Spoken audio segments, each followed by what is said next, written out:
सुधा, बेटा माँ को दूसरा अटैक आया है। सुबह सुबह फोन का रिसीवर उठाते ही कानों में पापा की आवाज पड़ी तो अश्रुधारा अनायास ही कब नेत्रों से बहकर आंचल भिगोने लगी, पता ही नहीं चला। पास में सोए अमर की नींद भी मुंह अंधेरे बजती फोन की घंटी से टूट चुकी थी। लपककर फोन सुधा के हाथ से लेकर उसने सुना तो एक बार को वो भी सन रह गया, फिर स्वयं को संभाल कर बोला, चिंता न करिए पापा जी, हम पहली फ्लाइट से पहुंच रहे हैं, आप अपना और माँ का ध्यान रखिए। सुधा को पानी का गिलास लेकर चुप कराया। अलमारी के ऊपर रखी अटैची उतारकर सुधा को अपने और उसके कपड़े पैक करने के लिए कहकर वह रूम से बाहर आ गया। अपने माता पिता के रूम में जाकर उसने वस्तुस्थिति से उनको अवगत कराया। पलक झपकते ही अमर के माता पिता अमर के रूम में सुधा के पास थे। अमर की माताजी ने सुधा से कहा, तुम जल्दी से तैयार होकर निकलो। सुधा बोली, मम्मी जी, बिट्टू की परीक्षा चल रही है। वो सब छोड़ो, हम दोनों देख लेंगे, मम्मी जी ने कहा। इतने में ही अमर ने रूम में आकर बोला, 4 घंटे बाद की फ्लाइट में टिकट हो गए हैं।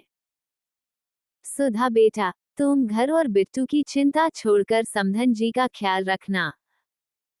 तुम्हारी मम्मी नाश्ता बना रही हैं, तुम लोग जल्दी से तैयार हो जाओ। शांताराम जी ने सुधा से कहा।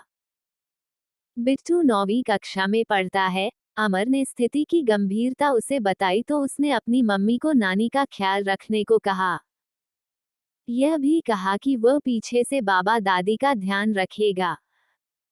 उसी दिन सुधा और अमर फ्लाइट पकड़कर सुधा के मायके पहुंच गए। सुधा की मां को 15 वर्ष पहले कार्डियक अरेस्ट हार्ट अटैक आया था।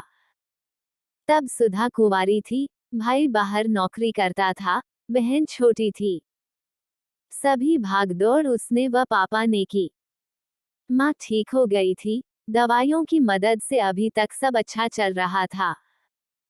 समय समय पर पापा और भाई सभी जरूरी टेस्ट करवाते रहते हैं।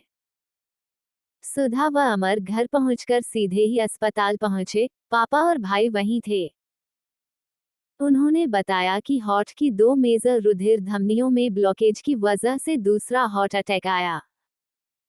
भाई ने बताया, मां की कंडीशन स्टेबल, हालत स्थिर है, अभी आईसीयू में हैं। डॉक्टर ने बाईपास सर्जरी सजेस्ट की है, जिससे कंफर्टेबल सर्वाइवल और हेल्दी लिविंग के चांसेज बढ़ जाएंगे। शाम को डॉक्टर के साथ पापा, भाई, भाभी, अमर व सुधा ने मीटिंग कर बाईपास सर्जरी के लाभ हानि जाने। मां की कंडीशन देखते हुए बाईपास सर्जरी की सहमति बनी। 7वें दिन मां की बाईपास सर्जरी हो गई। डॉक्टर के हिसाब से सफल ऑपरेशन था, संतोषजनक सुधार बताते थे, पर बहुत कुछ ऐसा समझ में आ रहा था जो सही नहीं था। आईसीयू में मां ने बताया कि नर्सिंग स्टाफ व डॉक्टर बात करते हैं कि केस बिगड़ गया है। सुनकर पापा, भाई, अमर सभी के होश उड़ गए।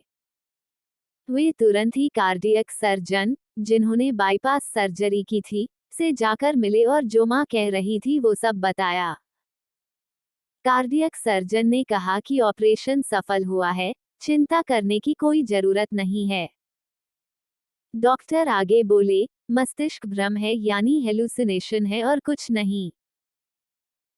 मां हर दिन ऐसा ही बताती, पर डॉक्टर यह सब ऑपरेशन के बाद होने वाले हेलुसिनेशन इफेक्ट कहकर टाल देते और कहते कि मां ठीक हो रही है। फिर एक दिन मां नहीं रही, बाईपास सर्जरी के 6ठे दिन मां चली गई। डॉक्टर ने मल्टीपल ऑर्गन फेलियर बताया। सुधा समेत किसी को भी समझ में नहीं आया कि डॉक्टर तो कह रहे थे कि मां रिकवर कर रही हैं, फिर मल्टीपल ऑर्गन फेलियर कैसे हो गया।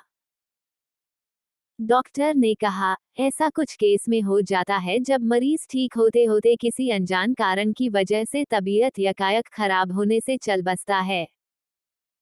छोटी बहन रोती बिलखती विदेश से आई, पर मां उसे जिंदा देखने नहीं मिली।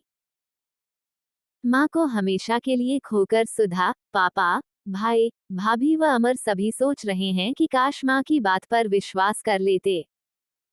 काश माँ को अन्य डॉक्टर को दिखाकर दूसरी राय ले लेते, तब शायद माँ को न खोना पड़ता।